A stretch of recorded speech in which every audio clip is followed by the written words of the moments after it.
Hi friends, welcome to Salem புனிதாஸ் recipes.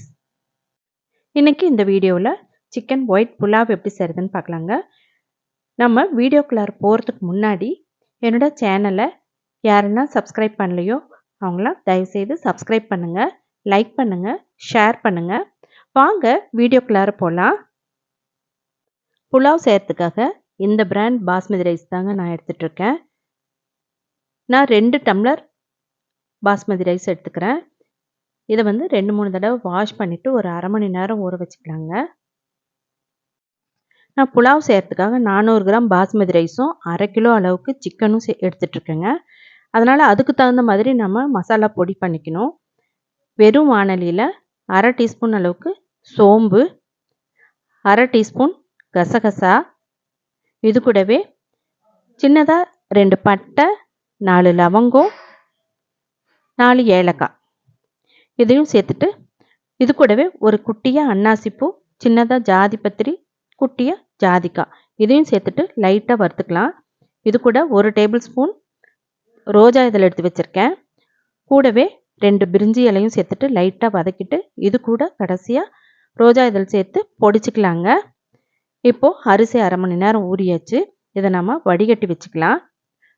ஒரு குக்கரை வச்சுருக்கேன். அதில் 3 டேபிள் ஸ்பூன் அளவுக்கு எண்ணெய் சேர்த்துக்கலாங்க. சேர்த்துட்டு ஒரே ஒரு பிரிஞ்சி இலை மட்டும் சேர்த்துட்டு, நம்ம உடச்சி வச்சுருக்கிற ஒரு 10 முந்திரியை சேர்த்து செவக்கிற அளவுக்கு வதக்கிட்டு, ஒரு வெங்காயம் கொஞ்சம் பெருசாக சதுரமாக கட் பண்ணிவிட்டு அதை இது கூட சேர்த்து வதக்கிக்கலாங்க. கூடவே 8 பச்சை மிளகாய் இந்த மாதிரி கீரி சேர்த்துக்கலாம். இது நல்லா ரெட் கலராக ஆகக்கூடாது. டிரான்ஸ்பரண்ட்டாக ஆகிறப்ப இஞ்சி பூண்டு விழுது 1 டேபிள் ஸ்பூன் அளவுக்கு சேர்த்துக்கணும். இப்போ நல்லா மஞ்சத்தூள் போட்டு கழுவுன சிக்கனை சேர்த்துக்கலாங்க. சேர்த்துட்டு அதுக்கு தேவையான அளவுக்கு உப்பு 2 டீஸ்பூன் நான் சேர்த்துருக்கேன். தேவைன்னா இன்னும் ஆட் பண்ணிக்கலாம். நல்லா இதை கைவிடாமல் ஒரு 5 நிமிஷத்துக்கு நல்லா ஹை ஃப்ளேமில் வதக்கணுங்க. அப்படி வதக்கிறப்ப சிக்கன் சீக்கிரமே வெந்துடும். இப்போ நம்ம பொடிச்சு வச்ச மசாலாவையும் இதோட சேர்த்துக்கலாம். சேர்த்துட்டு ஒரு பெரட்டி நல்லா வதங்கட்டும். 10 நிமிஷம் வேக விடணுங்க. இது கூட கொஞ்சமாக புதினா இலை போட்டாவே போதும். நிறைய பிரியாணிக்கு மாதிரி சேர்த்தக்கூடாது. இப்போது நல்லா ஒரு 10 நிமிஷம் நல்லா வதக்கியாச்சு. இப்போ கொஞ்சமாக தண்ணி சேர்த்து ஒரு 5 நிமிஷம் வேகட்டுங்க. இப்போ வெந்துருச்சு. இப்போ நம்ம வடித்து வச்ச பாஸ்மதி அரிசியை இதோடு சேர்த்து நல்லா ஒரு பெரட்டிக்கலாம். நமக்கு உடையாமல் வரும். இந்த மாதிரி நம்ம கொதிக்கிற தண்ணியை 1/2 பங்கு அளவுக்கு தண்ணி சேர்த்துருக்கேன். பாஸ்மதி அரிசி அப்படிங்கிறதுனால 1/2 பங்கு. இப்போ தண்ணி கொதிக்கிற தண்ணியை நாம் அந்த வறுத்த அரிசி கூட நம்ம சேர்த்துக்கலாங்க. இப்படி நம்ம வறுத்துட்டு இப்போ தண்ணி சேர்த்துறப்ப நமக்கு குழையாமல் வரும். இப்போ இது கூடயே நான் 2 டேபிள் ஸ்பூன் அளவுக்கு ஃப்ரெஷ் க்ரீம், 1/4 கப் அளவுக்கு பால், கெட்டியான பால் சேர்த்துட்ருக்கேன்.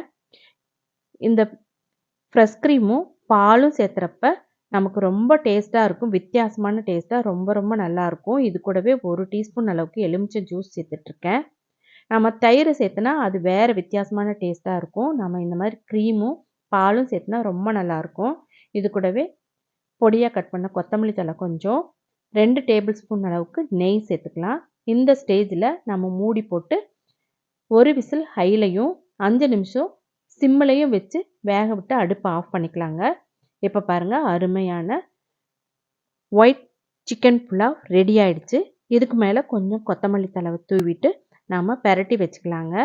இந்த புலாவை நம்ம ஒரு பாத்திரத்துக்கு மாற்றிக்கலாங்க. நாம் இதை பரிமாறுறப்ப பச்சடியோட கூடவே செமி கிரேவியாக இருக்கிற சிக்கன் கிரேவி வச்சு சாப்பிட்டா அவ்வளோ அட்டகாசமாக இருக்குங்க. வீட்டில் நீங்களும் இதே மாதிரி செஞ்சு சாப்பிட்டு பாருங்கள். உங்களுக்கும் ரொம்ப பிடிக்கும். செஞ்சு சாப்பிட்டு பார்த்துட்டு எப்படி இருக்குன்னு கமெண்ட் பாக்ஸில் கமெண்ட் பண்ணுங்கள்.